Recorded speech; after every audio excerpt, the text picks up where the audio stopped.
Hi, Dropple Trey here, and today I'm going to give you my exact step-by-step formula in drawing figures I personally use in my day-to-day drawings, routine, and studies. This is particularly focused on line drawing, styles like Kim Jung Gi, Peter Han style, and Katsuhiro Otomo. I'm usually lazy and undisciplined. I might not do another one of this for a while, so stick to the end of the video and you'll learn how to confidently draw figures in any angle, whether front, back, profile, reports, or high and low angle. Without further ado, let's start. Okay, the first step is not really a step but a mindset. This is the most fundamental thing that you have to keep in mind in drawing figures. You have to train your eyes to see in 3D. What do I mean by that? That is, to see things in basic forms and shapes. Everything can be broken down to simple basic forms. Forms such as, like what I'm drawing here, the cube, the sphere, the cylinder, the cone, and pyramids. And later, some very complex variations. Well, how do I train myself to see in 3D? The only answer that I have to that is practice. What I'm doing right now is an exercise that is part of my routine. So basically what you are doing is you're just drawing or doodling random boxes, forms, the cubes in various angles. You're just drawing them like that. You don't have to be perfect about this. This is not to be seen by anyone but yourself. You just have to fill a page of this every single day. Just one page is enough. Do this for 3 months and you'll see dramatic results in your ability to simplify objects into basic forms and shapes, like I'm doing right now. Okay, now this is a cylinder. And you can practice a lot of concepts here, like the overlapping, varying of sizes, changing of angles, cross contours. A lot of things that you can learn here in this exercise. But ultimately, what I want you to practice is to train yourself to see in 3D. And you'll be able to do that using this exercise. It's a very practical exercise. I have been teaching this to quite a few of my students, and most of them have seen ample results in their drawing abilities. Okay, so that is the first step, which is a mindset. Second step to drawing figures would be to identify the biggest masses in the human body. That is, the rib cage and the pelvis. They are the most rigid structures in the body, therefore do not have really wide ranges of motion. They are the biggest and the least complex, therefore easier to identify. Here is an example. Usually my personal choice is draw the rib cage using an elongated cube. This is just an example, it's not the figure yet. This is how I usually draw the rib cage. Just this simple form. Nothing too crazy. Some people use this. They use an elongated sphere or an egg. Some people use that as well. For the pelvis, personal choice would be drawing them a cube as well, like that. For the front, but other people tend to draw it like this. It's like a bucket. It's like this. And it's usually tilted forward. Back to the example on Pinterest. As you can see, there is like a gesture here. The shoulders are tilted this way and the pelvis are tilted that way. So I'm just gonna draw first the cage.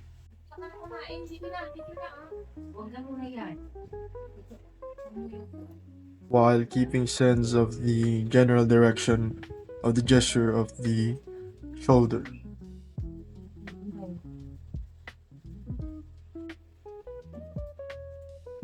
For the pelvis, while keeping in mind the gesture, I'm going to draw on top of that the form. Now for this one, I'm gonna use the bucket, but either one is okay. Either one is acceptable. Okay, now that is the rib cage and that is the pelvis. Pretty easy, right? Now, what I'm suggesting is that you do a lot of this. I'm gonna flash another example on the screen. Now for this, always keep in mind the gesture. The gesture of the shoulder is still the same, kind of like that. While for the pelvis, it is that way. Now, just make the rib cage a form, a cube. Okay, now that's a cube. while still following the main gesture of the ribcage. And for the pelvis, it's tilted that way. So we're gonna have to follow that gesture.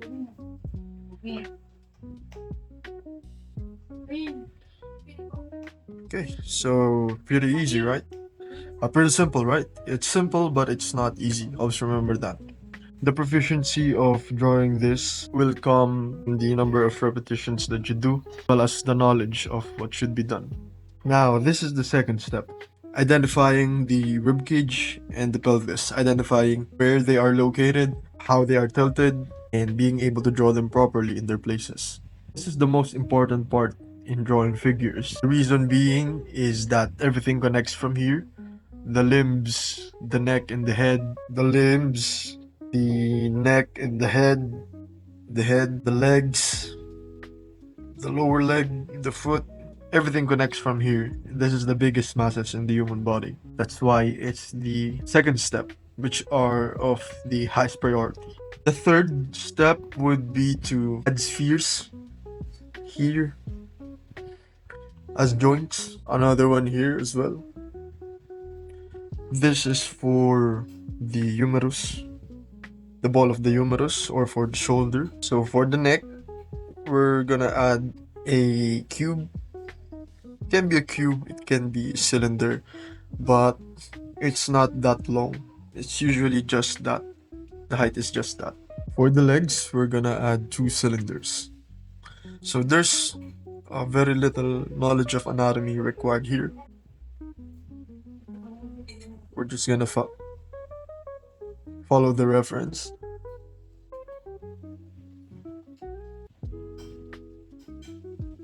Just a sphere. And for the left leg,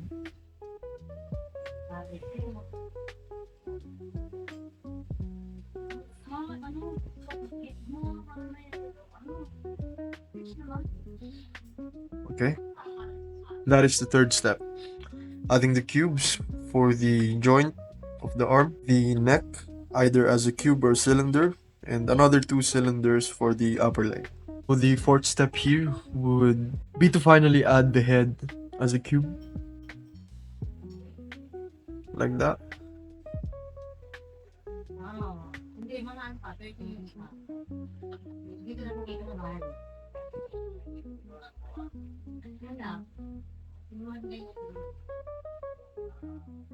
Okay. Now for the arms, obviously we're gonna draw cylinders. Like I said before, there is no knowledge of anatomy required yet. A very little. Now for the left arm.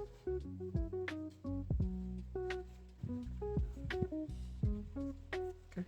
Now this is the fourth step. Having cylinders for the arms, spheres for the elbows, of course.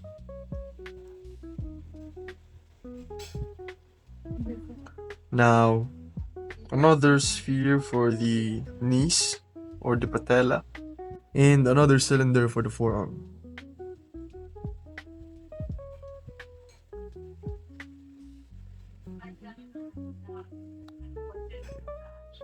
Let's not get ahead of ourselves, and let's draw a sphere, rather a cylinder. Okay, another cylinder here.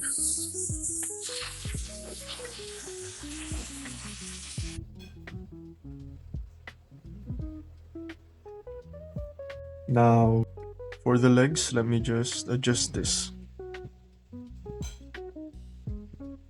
Lower leg, rather. Another cylinder.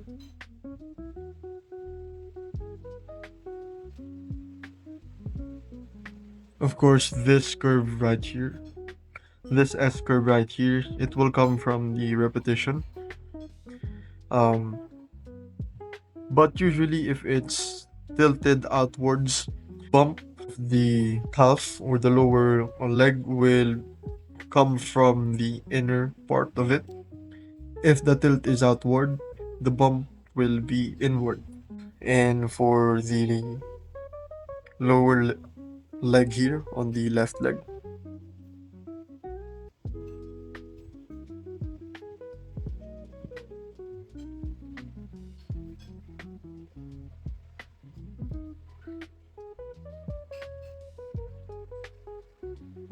Okay, like that. Let's not get ahead of ourselves. Now for the fifth step, drawing fingers. It is to finally draw the cubes for the ears. We can usually represent this as a cube. Cubes. For the nose, it is also a cube. Let's simplify it that way. That is how I simplify it. The hands, it is also a cube.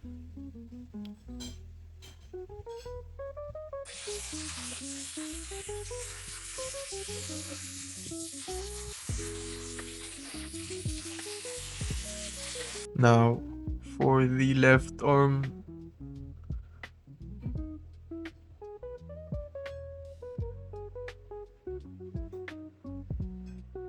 another cube right there. Now, for the legs, we're gonna draw a cube for the base of the foot. And I'm gonna draw a pyramid for the rest of the foot.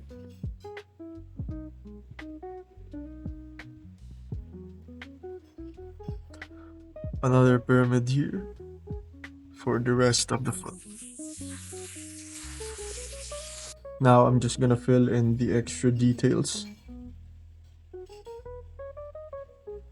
just for the sake of the video or the figure.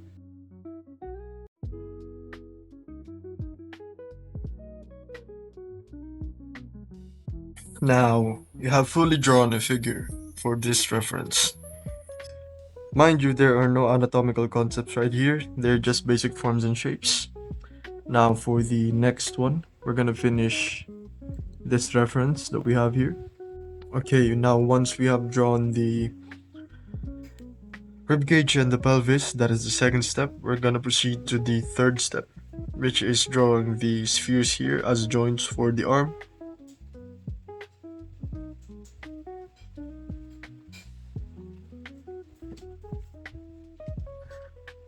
Cube for the neck.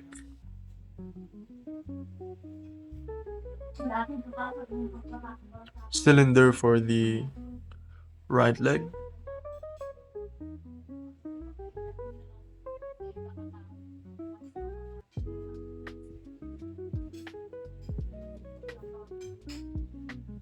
Okay, that's cylinder. Another cylinder.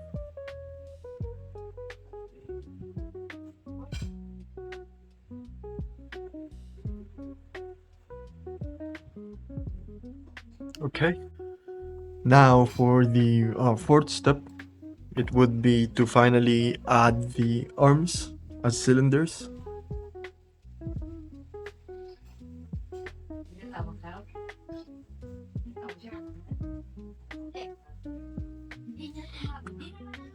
The neck as a cube.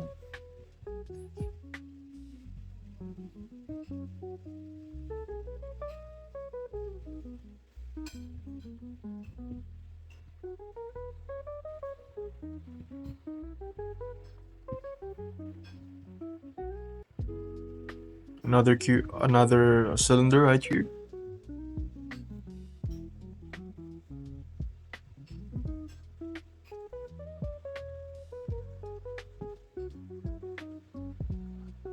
Add another sphere for the elbow and the knees.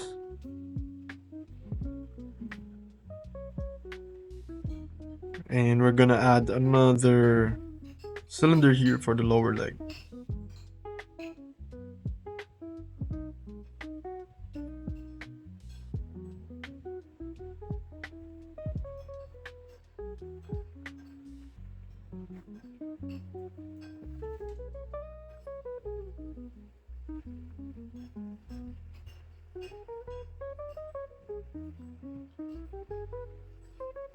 Another cylinder for the forearm.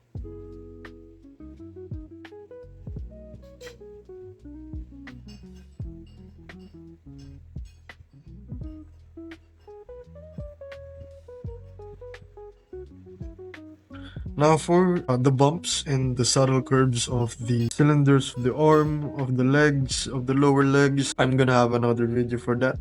Because the bumps and the subtleties and the small nuances of the cylinders, they depend on the angle of the arms and whether they are supinated or pronated. But you can just usually get by a cylinder. Although the example that I used here is I added those subtleties. And in this figure, we're not supposed to be seeing this part of the arm as well as the forearm. So we're just gonna improvise.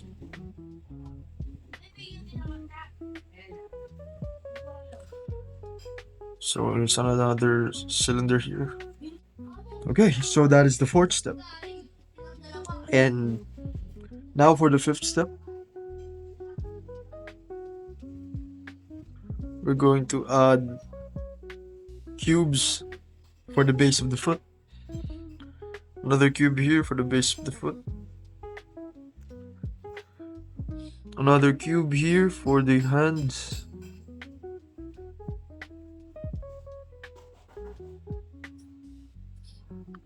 Another cube here for the hands.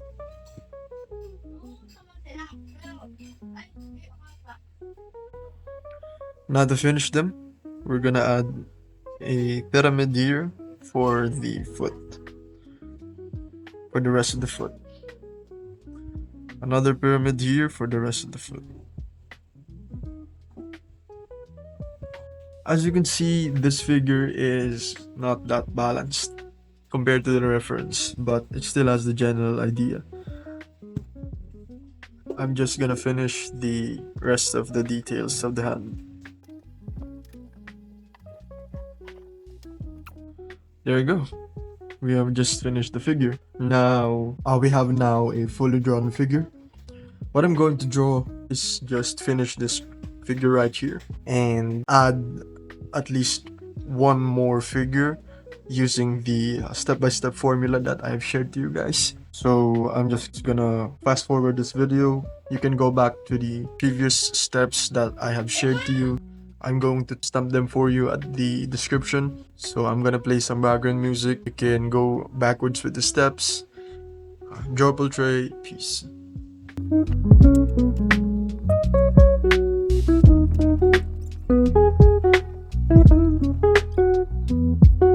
Thank you.